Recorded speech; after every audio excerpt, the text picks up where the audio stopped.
We need it. We'll see you later. Bye. Holy shit. Guess what? Laura and I are in the same room. In the same room recording a podcast for the first time ever. In the same room for the third time ever? Yeah. Oh, look. That's me. Look. See that skin? Check out that melanin in mine.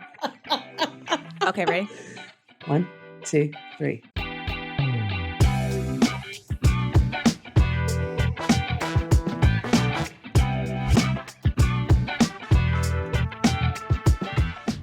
Welcome to Pushing Past Polite.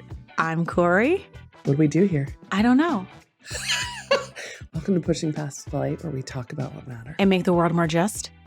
I'm Laura. I'm Kori. We're so glad you're here. We're so glad to be in the same place. We're without children and get to have dinner together. Life is good. Now, if you could have seen us for the last 45 minutes. If you're happy and you know it, clap your hands. I didn't even follow directions well. The room, the way we had to contort rooms and hook things up and Keith and echoing sounds. I would think that being in the same room was easier. Yeah. It's not. It's not, because it's not designed for this. Right. Right. And so if we were in a space that was designed for podcasting, then podcast studio. It'd probably hopefully be a little easier. I would hope. But it's worth it. It is worth it. It's luckily one of us weighs about 2 pounds, and I could just sit her up on the shelf, and she could organize, get everything. Am I in frame? You know, if I sat on that thing. It's good. We're together. I know. We're recording together in the same space. We are. We had an occasion to get together at our shared office for a meal, a function, a company function, and we said, block your calendar. Off the books, of course. Yep. Time to get together. So here we are. What do you want to talk about today? So we have so many things to talk about, but one of the things I definitely want to talk about is what it's like going to the doctor. Yes. Recently, I had to go to the doctor. I had to take my son to his checkup and then to urgent care, and your family's been sick, and after you turn 40, there are certain kinds of things that you have to do regularly. And I find, and I have conversations with my other friends about this too, it's like writing things down and then like being prepared to go to the doctor is like a whole thing. Yes, I develop an agenda because I'm afraid, a combination of mom brain and will I remember to ask this, as well as like in those moments, sometimes my anxiety is just high. Yeah. Right. We're talking about things that aren't comfortable, or, I'm rushing, or, you get out the door and you think of something else you want to say. Yeah. Same thing. I try to pre-plan it and put it in my little notes app. Like here's a bump over here. Here's a rat, whatever it is. Prescription for this. Is this going to interact with that? And things like if it happens some of the time and not all of the time. Inevitably, it will not happen when you're at the doctor, or whatever was going on will not be happening when That's it was. Exactly right. Right. And I have a story about that. I have several stories about that. Tell me. Yes. But then there are things that you go to the doctor for, and they are still going on. Mm-hmm. And so one of the things we were talking about is, like, I've been losing a lot of weight. And I would say not purposefully. In like the last 6 months, I've probably lost like 8 to 10 pounds. Yeah. And all joking aside about weight loss, right? Like that's a significant percentage of your body. Yeah. You're not trying. Right. Feels a little strange. It feels a little strange. And it has been feeling a little strange.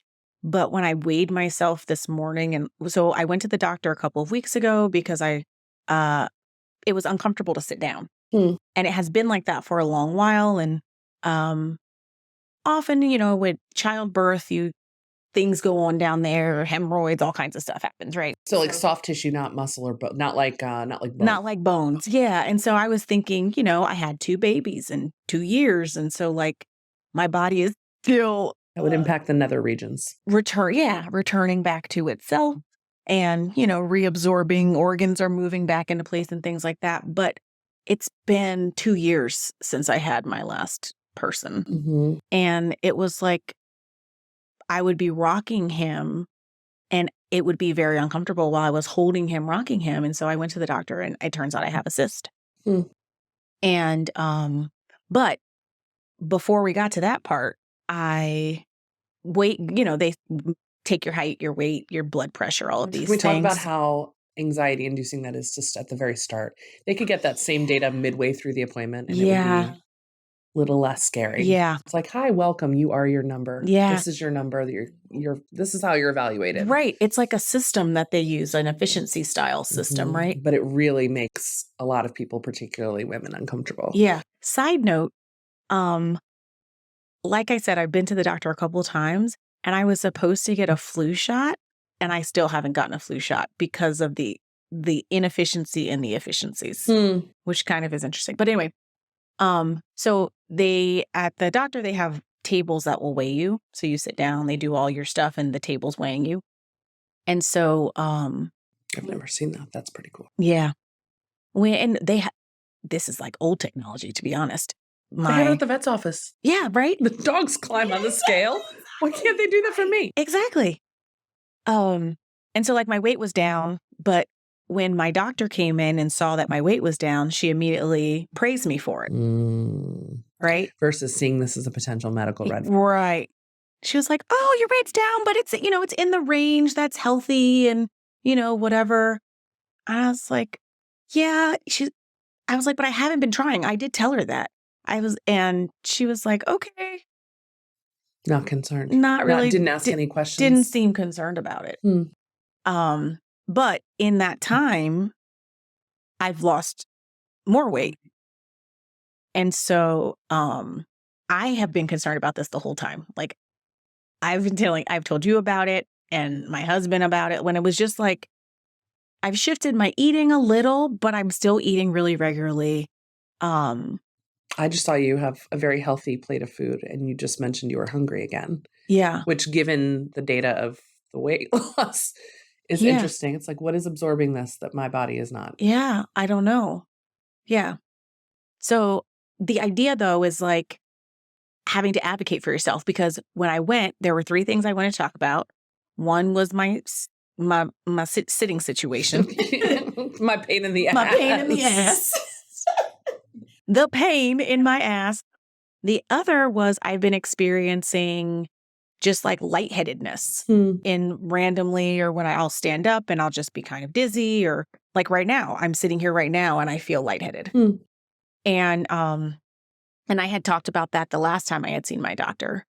And again, she didn't seem that concerned. And I don't think that there's anything wrong. I need to go do some blood work and we'll keep kind of investigating.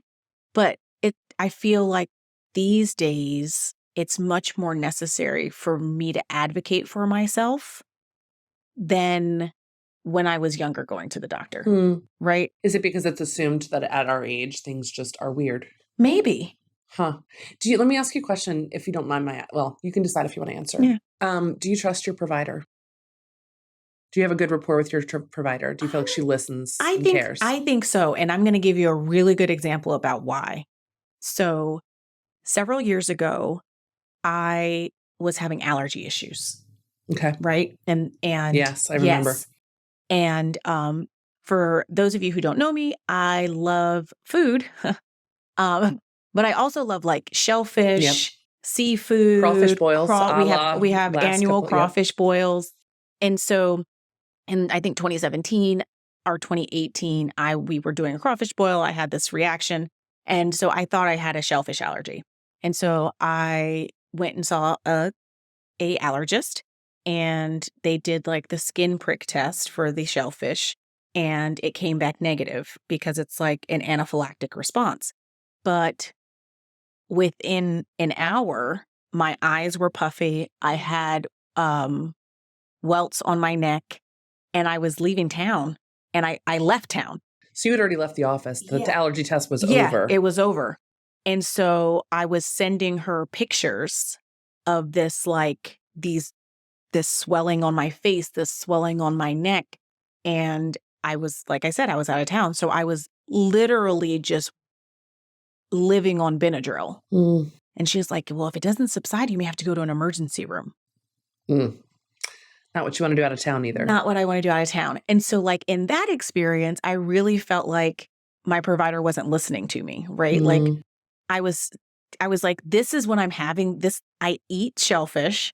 I'm having a reaction. It may not be a reaction to the shellfish itself, but something in this food is causing a reaction in my body. Mm-hmm. And I didn't feel like. And a delayed reaction. And a delayed reaction. And my dad, who is a retired physician, was like, yeah, there's different kinds of allergies. And they, we have anaphylactic, which people, you need an EpiPen for. They can be extremely dangerous, like, throat closing, fast acting kind of thing. But then there's other ones that kind of metabolize and whatever. So when I was with my primary care physician, I was telling her about my experience from 2017, 2018. Mm-hmm. This is 5 years ago. And she pulled up my medical record and was like shocked who the doctor was that I had this experience with. She was like, not her. That person's wonderful. Yeah, she was like, I totally assumed it was another doctor because I hear all the time about this other doctor. I can't believe it's this doctor. And so she was trying to make me an appointment with an allergist. That's what my primary care doctor was doing. Mm. And she was like, she has an appointment today in like 30 minutes. Oh, wow. She's like, but if you don't want to go to her, I was like, no, this was 5 years ago. Our lives are different. Our bodies are different. And give them another chance. Your perspective about her way that she gives care is very positive. So like, I'm willing to give another chance. It's like literally across the hallway. Yeah, right? I can make it in 30 minutes. I got this. Yeah, like I got this. Mm-hmm. And so, but when I got in the room with the allergist, you could tell that my primary care doctor advocated for you, had spoken to her. Mm. And that allergist, that doctor, didn't let me leave until, because I almost left like 3 times the appointment. Mm. Not mad or anything, but just like we were talking, it felt like we weren't going to resolve it again, but she didn't let me leave. Let me check one more thing. Yeah, she kept asking questions. What kind of food do you like? When are you noticing this? Da, da, da, da, da. And so as we kept talking, we were talking about family and kids and food and eating and all these kinds of things. She was like, okay, well, let's do some blood work and let's test for this thing. Because you were saying how you love different styles of Asian food and Japanese and Chinese. And oftentimes they have soy sauce in a lot of their food and you react to the soy. And so let's see if you have a soy allergy. And so now I have a short list of things that they're going to run tests on in my blood. Yep. But I had to, not be taking any antihistamines or anything like that before I had to wait out. But like you could tell that my primary care doctor spoke with her because she wanted me to have a really positive experience. Yes. The allergist did. I could just feel the difference. And so for that, I really appreciate both of them. Yes. Because my doctor didn't have to do that, but that was the right thing to do. And the other doctor, she didn't have to keep probing, but she wanted me to have an experience where I felt like I was being heard. Feels really redeeming after the first experience you had too. Mm-hmm. Mm-hmm. Okay. It's good to know that you generally trust your provider too. Yeah. I think that's really important. Yeah. Especially. Yeah. And that was like a long story for the short answer of yes. But that I wanted to like give an example of like why. Yes. You know what I mean? They showed up how for you. They showed up for me. I get that. Yeah. Yeah. I'm still trying to find. Do you trust your provider? Do I trust my provider? Well, I trusted. There was a provider I had that was the best I've ever had. Same. Who. You the best. She truly was. Motherfucking best. Best I ever had. I love it. She, well, just like we said, how sometimes things don't show up when you actually have the appointment. I had this weird sore throat. Sometimes you feel for your glands when they're swollen. Yeah, and you're like, and it wasn't up here. The more I felt, it was low. Ooh. And so I'm feeling low in my base of my neck, above my sternum kind of thing. And of course, you go to Dr. Google and it says you're dying of thyroid cancer. You're always dying. Dying of thyroid cancer. So of course I knew I'm not worried. It's, the likelihood of it being cancer is, but so slim. Yeah. I'll just, I'll make an appointment. Well, I make an appointment. The pain goes away. I was like, oh, do I still go? Do I not go? Let me still go. This just feels like something I need to check out. Yeah. So I go to this provider, this primary care provider, who was lovely. And she asked lots of good questions. She's examining me physically, doesn't feel anything. She said, but out of an abundance of caution, I want you to do an ultrasound. She sends me for the ultrasound. The ultrasound tech, or I guess radiologist, whoever interprets it, says, listen, we found some nodules, but it's very common to have nodules on your thyroid. You know, whatever percentage of people have them, don't panic. But out of an abundance of caution, let's send you for a biopsy. And so I go to an endocrinologist who says to me, listen, don't panic. We'll know within one pass of the needle. If it's clear, if the liquid I get out is clear, we'll assume it's just a regular nodule. If it's not, you know, we'll have a little bit of indication. And I knew when she went in for that second and third pass of the needle that it wasn't good news. But it would have been so easy for me not to have made the first appointment, for my doctor to say, I feel nothing. And my blood work was fine too. And also, like, this is totally normal. Having nodules is normal, so don't worry about it. Right. But as a result, I was 2 months postpartum. I think 2 months postpartum, maybe 5 months postpartum. I had an infant. Baby number 3. Okay. So here I am, like, managing a house, all these people with their needs. And I get a call before I drop a kid off to preschool one morning that I have, you know, papillary carcinoma. And I was like, carcinoma? That's cancer. That's cancer. And she's like, yes. She's like, stage one. And I was like, yes, but all I heard was carcinoma. Right. So there's more than one whole thing. Long story short, I did have thyroid cancer. It did require a surgery. So I have no thyroid. I had my thyroid removed. I had the option of doing a partial thyroidectomy. And then the trick with that, the hope with that is that you wouldn't have to take any hormones, right? That your body would make enough the part that was still there. Right. But you'd have a really hard time telling if there was regrowth, because you couldn't tell if it was the part that was still left. So I said, no, take it all. I don't mind taking a pill the rest of my life. I can live with that. Right. So and that was it. I did not need to go through a radiation treatment after that. Oh, wow. Nothing else. And I go regularly for checkups and have had no reoccurrence. But like abundance I said, of caution, abundance of caution, abundance of caution. So much hassle later. So I, at that point, I promptly looked at all of my benefits and preventive care and said, where else can you put a camera in my body? Where else can you stick one? What will my insurance cover? Mammogram? You're not 40 yet. I didn't care. I went for a mammogram. Colonoscopy? You're not 55. I didn't care. I went for, oh God, the doctor thought I was crazy when I came in. He's like, so what are your symptoms? You had to have been like 35, 30. I was early, let's see, she was 2015, 33. 33. He's like, you have no symptoms and you're not 55. Why are you here? Well, honestly, because I had no idea I had thyroid cancer and I'd like to know. I just want to make sure it's all clear. Just check it. Just check it. Yep. I wanted to have a really good shit. And I did. And it was not that bad. I say that to say, like, I don't know what your experiences are with mammograms and all of that, but are they comfortable? No. Are they the most fun way to spend a day off? No. Are they terrible? No. So let's just be really honest with everyone. Women's doctor visits are never comfortable. No, they're not designed to be. They're not designed to be. It's like hoo-has in the air. So male doctor doesn't have to bend down, right? Like, or it's like stirrups and, you know, cold metal. The mammogram, like, I am heading in for my third. I got a letter from my doctor recently that I need to go back again for a third imaging session for the mammogram. So, like, I turned 40 in June of 22. And so I had one, I think, in December. And then I had another one. And now they said I need another one by like December. By this month sometime. So like every 6 months, I'm going for imaging. Are they balancing this with the concern about radiation exposure? I don't know. I want you to ask your dad about that. I'm going to ask more than my dad about that. My uncle is an oncologist. My people, Uncle Oscar. My people made it out of high school. And actually, not all of them. No, I don't have any doctors to call in the fam. That's a useful. It's extremely. That could be the difference between a positive medical experience or not. In the same way your primary care advocated for you, for somebody to know your doctor so-and-so's daughter or cousin or niece. Oh, I use that. You should. Even to this day, I'm always telling people that my dad is a physician. But I'm a Black woman, which you all know. Wait, what? Found out.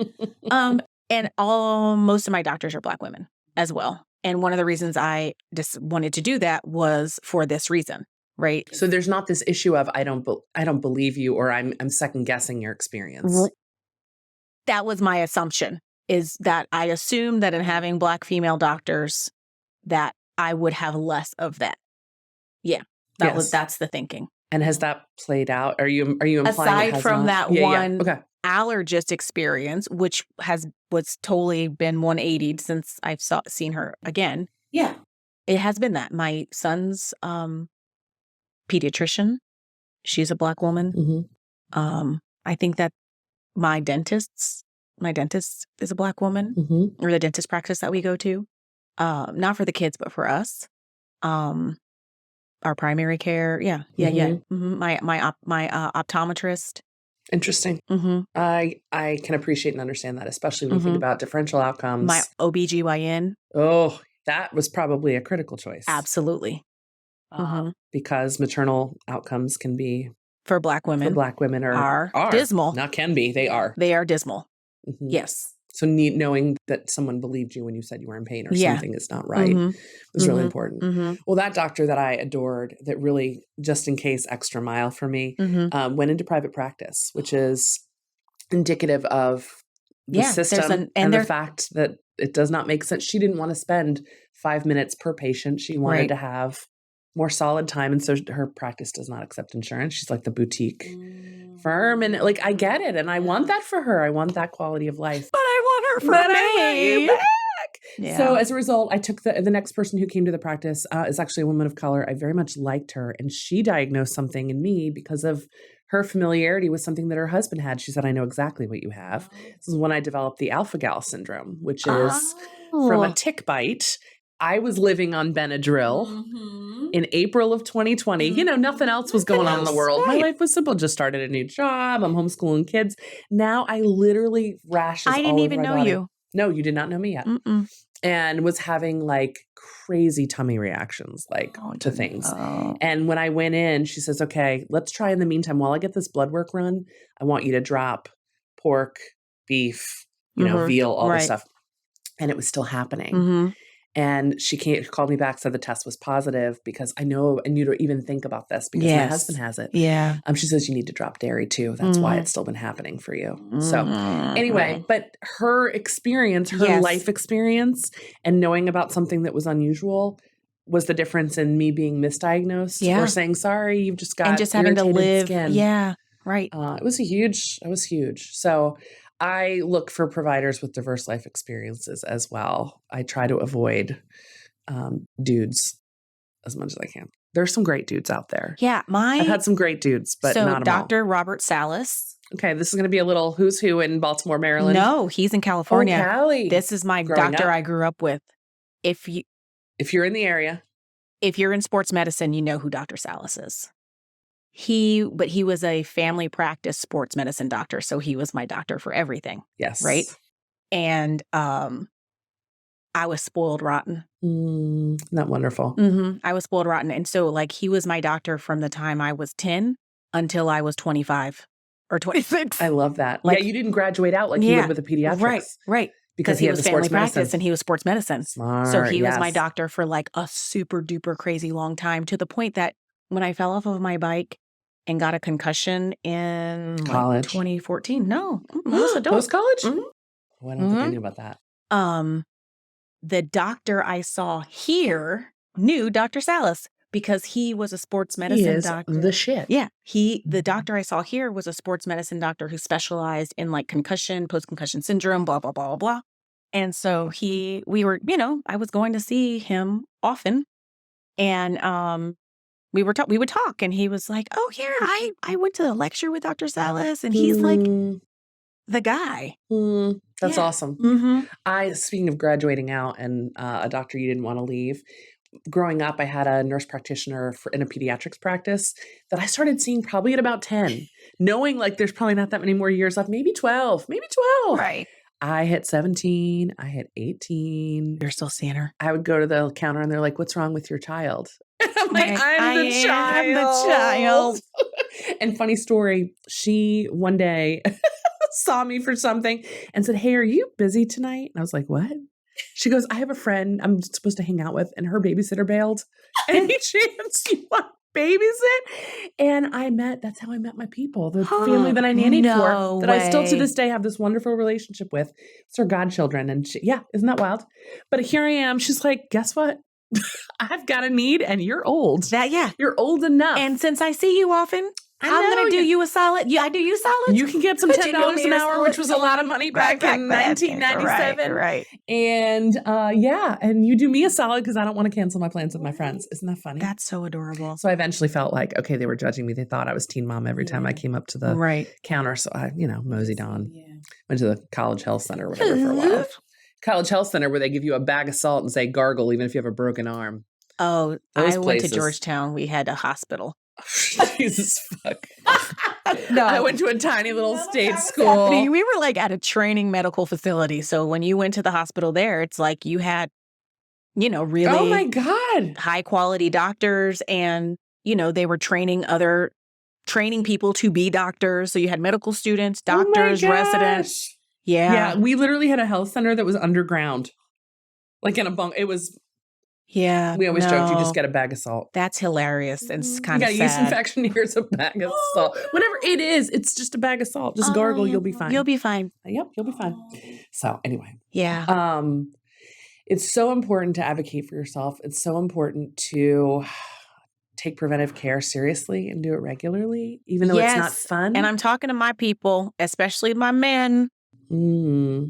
Preventative care is so critically important. Yeah. And I think there's, maybe I don't know. I would assume there's more of a stigma for men to go and get well checks versus women. And we have so many systems where things can go wrong. In like the Black community, there's even more of a stigma because of racist ass America and testing on us. Yes. In all kinds of ways without permission. Failure in ethics. And so there has been like this intense this very deep trauma of mistrust around medicine. I feel like that may be one of the reasons that my dad actually became a practitioner, a medical practitioner, right? Like my dad's dad died before I was born, I think March, the year that I was due. Or, that in 82. And he was a pillar of health. I'm using air quotes, right? And like to the point that like the nurses were swooning over him in the drink of water. Literally, because he was a contractor. He could still carry two bags of cement. He was like a strong built man, but he wasn't healthy appearing man. But I don't think that he was going and getting, it wasn't the same then in 82, but still there was like regular checks that you could be doing. And, it's like the South, Black, much more Florida, right? Florida. Yeah. Mm-hmm. Yeah. Just like a different thing. So like wellness and going to the doctor is something that I know my dad has conversations with his peers about. When COVID was happening, he was like talking to his friends. It was adorable. Like as physician or as friend? As both. As like a medical professional. I need you to know. And a friend and a man of faith, right? He was like, look, I have you on all of these fronts, right? It's like, I walk with you as my brother. I walk with you as my brother in Christ. Right. And I've known you for 60 years. And his advice was the importance of that preventive care.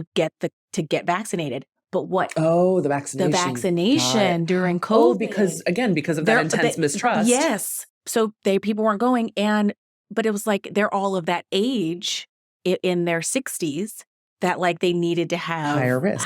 They were at higher risk. And so what was really beautiful that was happening is he was starting a movement in our like greater community because he was having these really critical conversations with other elders who were then sharing that information with people that they touched. Yes. Right. And so expending that trust. And so there were some people here who live here who like, I'm really close to them. One of the kids called me. I called my dad and I was like, you need to call. And he did. And him making that phone call led to like all these other people, like his friend obviously getting vaccinated, but also like they have a church. All these, were talking about it with medical facts Yep. to their congregation, which is also almost all Black. Mm-hmm. You see what I'm talking about? Like he had a little movement within this greater communities. He was having these really critical conversations. He was using his credibility in all of those different ways, right? In his medical role, in the connection to faith and the identity piece to provide this like chain of care. Yes. Huh. Yeah. In our community, again, rural, underserved in a lot of ways, the president of the NAACP in our local community received an award for her work on vaccination efforts because she recognized the vulnerability. She organized clinics, organized through churches in our area. It was incredible. And Wendy's a hero of mine anyway. And similar things were happening in Maryland where I live, where like a lot of, and we have the University of Maryland too. So it was like the University of Maryland was the hub of our vaccinations and stuff. But then they were dispatching to large churches that were predominantly Black or multicultural churches. And that's where you would go to get the vaccination. You know what I mean? Like you don't have to come to a hospital or to the campus to, you can go to a local church. Ours was the Parks and Rec gym. Yeah. And setting up there. Yep. Same kind of idea. Yeah. That community infrastructure was, I think, really critical for friends to approach friends or people that they knew in order to feel more comfortable and have their concerns relieved. I get that. And as we're like moving into a new year, it's like thinking about our health, like the healthy looking, right? So like I got the comment, oh yeah, but your weight's fine. It's in the right range. But I don't know if it's fine. Well, and right range does not mean right for you. Right. Right? It's like of people my age and height is not necessarily. I'm like this is what I weighed in college. Yeah, that's I mean, I'm not trying to make light. No, like, that's bonkers. That's wild. Yes. That's bonkers. Yes. I have not weighed this little in well over 10 years. I want to bring up something connected to this is this idea of assumptions about health. The assumption that tiny equals healthy and large equals unhealthy. Yes. And how that, I mean, as someone occupying a larger body and trying to make healthy choices for my life as best I can, again, is there room for improvement? Always. I will never forget after I had, I want to say my second baby, maybe my third, I went for a checkup with my OB who had delivered, the 6-week, all of that. And then maybe even the first annual after following. And she made a comment to me and she intended it to be motivating, but it was something along the lines of, I've noticed you're starting to trend up weight wise and you need to come back here. Don't come back here next year unless you've lost 20 pounds. I don't know if it was don't come back here or I don't want to see you any heavier. I want to see you 20 pounds lighter by next year. No. And guess who didn't make that next appointment? Yeah, exactly. As I watched the scale tick up. Like, I was mortified. So I've shared that with my subsequent primary care providers to say, not to say we can't talk about this, but I need you to know that the assumptions are made that it's entirely my behavior. Right. It's something within my control. Right. Forget that I've had thyroid cancer and my hormones are. Yeah. Forget that I, manage certain amounts of stress and we cook from home. We're not. Anyway, it is hard. It is hard. I mean, it's just hard walking through that and the assumptions. And I know that in the same way that no one is absolved of, negative forces, like I know that I've looked at other people who maybe are larger than me and made assumptions. Yeah. Which is not right either. So I just want to say that I'm not immune or above. But there is an obsession in our society around size. Yes. And like for women, it's desirability and all of these things. And also as moms, like new moms, not as new moms, veteran moms, rookie moms, whatever, our bodies go through a lot, right? And so first off, postpartum lasts like 7 years. And so you had 3 kids in 4 years and nursing and pregnancy, right? So it was. You're still in postpartum. I'll take that pass as long as possible. I'm post something. Post something. I'm post sanity. That's right? what I Like am. for real. Yeah. So it's, I mean, if you just think about, let's just talk about motherhood for just a quick, brief moment and what our bodies have to do, how much movement takes place inside of our bodies in order to create room for humans, and how long it takes for that movement to happen for the human to be created, and then how long it takes for your body to return everything Stasis. back to where it belongs, right? And all of the things that are happening while that's happening. Yes. Right? And so the expectation that, or the assumption that petiteness or smallness is equal to healthy makes zero sense when half of the population or half of the population is producing people. That's an interesting frame. Yeah, you're right. Think about well, and BMI and all these things are designed around the male body. Right. Not the female body that has, boobas and booties extra and things. Yeah. Extra things. Exactly. Yeah. And BMI is like actually not good information. So don't put a lot of weight around your BMI. Like that is not. Is that a pun? Don't put any weight on your BMI. Don't put any weight on your BMI. Yeah. It's like, worry about your blood work. Yes. Worry about your blood work. Yes. My cholesterol is beautiful. Yeah. My blood work is beautiful. My blood cholesterol is a little beautiful. high. See? And I don't want that for you. Right. That's not like But my cholesterol point. is a little high. And my cholesterol is high because I eat meats and things, right? And it runs in my family. And it does not run in my family. No one in my family has cholesterol problems. Right. Like, no, it's not been a thing. Yeah. So again, assumptions, if you put the two of us next to each other, which we can do because we're in the same room. If you put us next to each other and said, like, make some inferences, you can make, again, if you had to guess who had cholesterol problems, I have a feeling you'd probably guess me. But you might guess me because that may be more prevalent in the Black community than in, like, it may be more like high blood pressure, hypertension, like some of those things, right? Yep. Diabetes. Yeah. Who's the cancer survivor? Who's the, Right. Yep. Right. Yeah. Right. So what are our takeaways? Well, first takeaway is that preventative care is critical and important. And if you haven't done your annual checkup, This is your reminder. This is your reminder. You were waiting for a sign? Here it is. This is your sign. Go, go, go, go. Mental health is also critically important and is also health. So when we're talking about your health, we're talking about your physical health, your mental health, your emotional health. Yes. Right? Your well-being overall. But go to the doctor, get blood work, and advocate for yourself.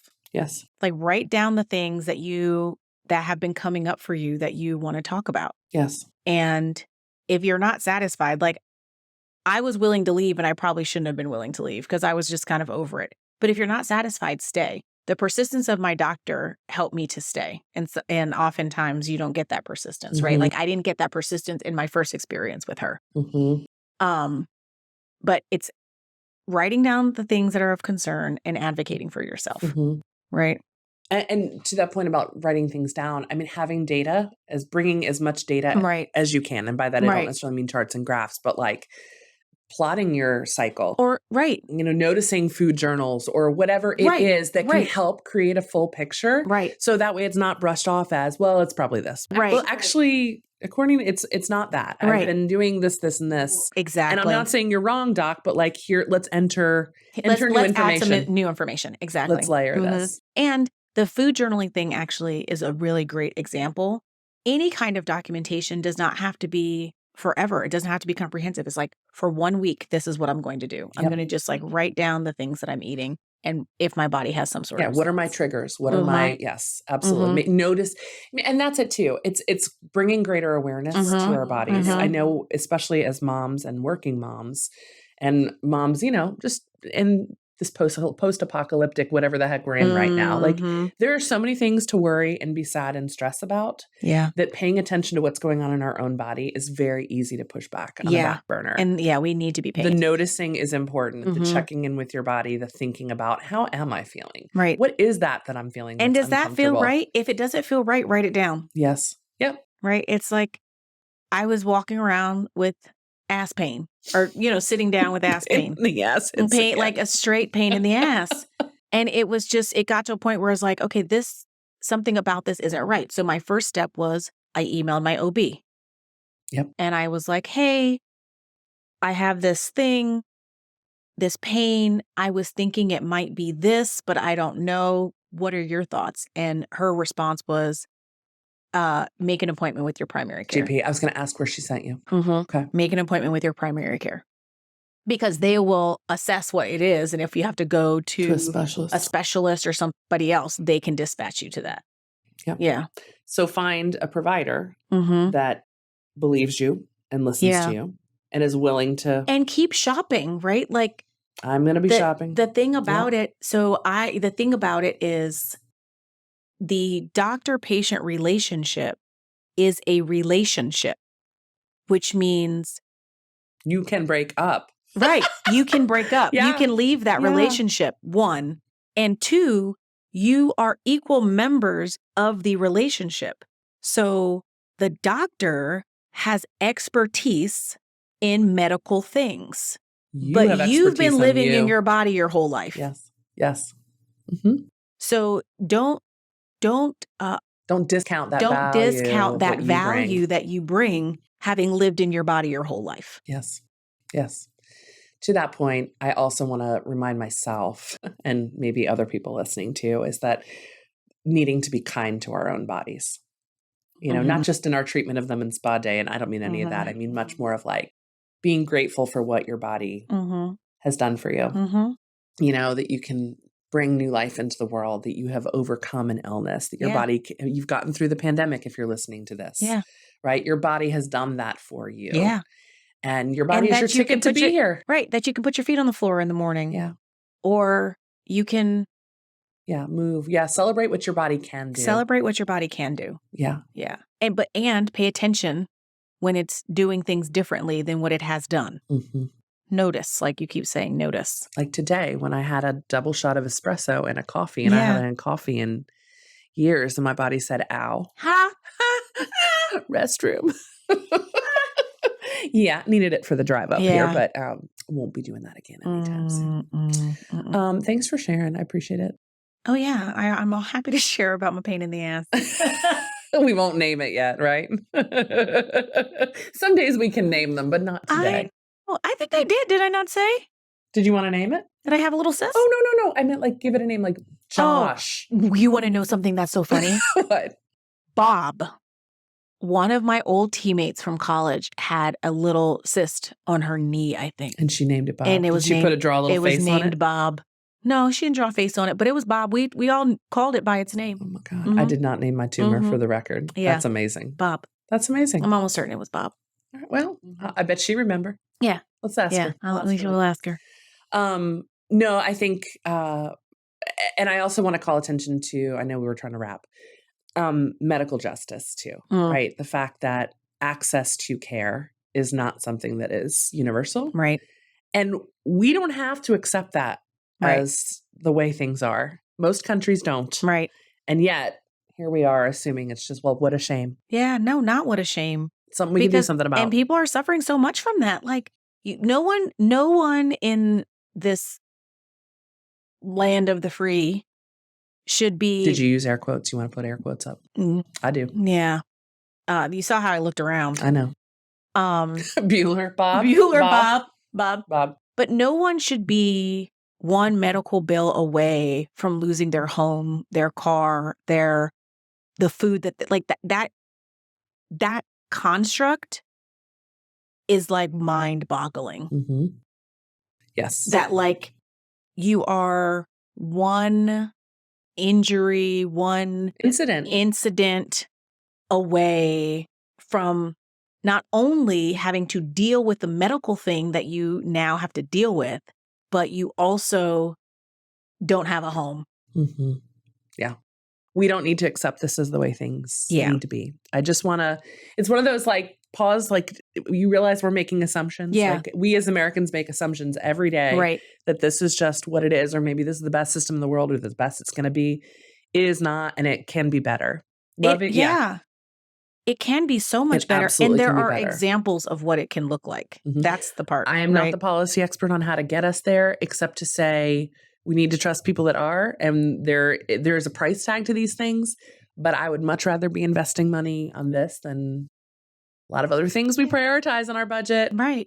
So, again, just awareness and trying to normalize that conversation is something I'd like to call attention to. Yeah. And like that, the inconsistency of care and the lack of adequate care has so many implications that are based on income, based on race, Rurality. based on location, Yes. geographical location.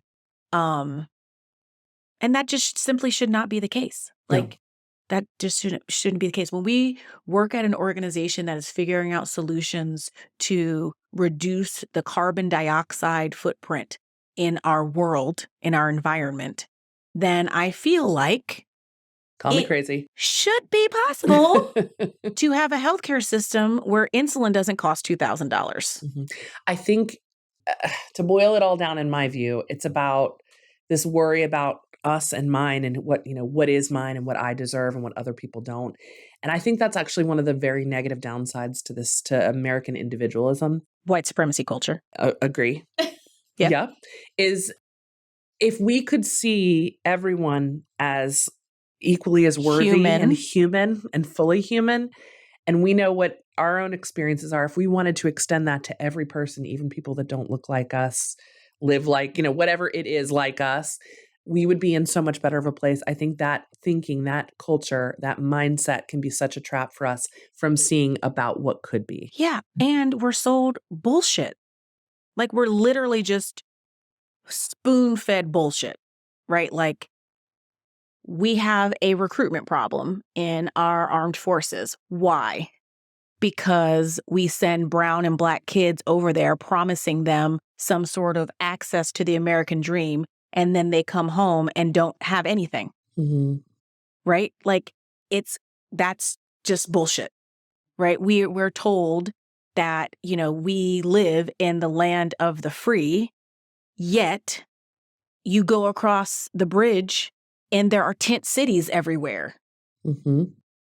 Right? Like we are... Or we can't afford health care for everyone. Healthcare, housing. Like, but we have billions to send over the sea. And we have billionaires. And we have billionaires. That are paying much less in taxes than you and me. That's there. There's the spoon. Come on now. Yep. I say this to say, I just want to end with this. We do not need to assume. Don't get me started. You got me started, Laura. I pulled the gas. What is it? Like I started the lawnmower. Like the mower, like a gas engine, and I let it go, and the tank is full. I say that all this to say we need to normalize conversations where we question what's possible, because it's very fucking possible. It is very possible, and people shouldn't have to move to other countries to have access to what is 100% possible here. Yes, right. With some of the best institutions to train our doctors. Exactly. Right. Yes. Some of you're right. So take care of you. Listen to your body. Find you a good provider. Give yourself some notes in your notes app so you go in ready. And start talking about this. Talk about what matters. Make the world more just. Yep. I'm Kori. I'm Laura. See you next time. Take care. Make Bye. your appointments. Save the tatas.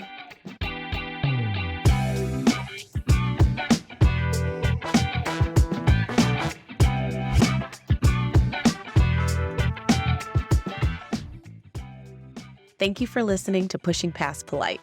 We encourage you to go deeper in your trusted spaces or find new space for good conversation. You'll find content to help you get started on our social media channels. We're at Pushing Past Polite on Instagram, Facebook, and TikTok. Pushing Past Polite is an independent podcast with Kori and Laura from Just Educators.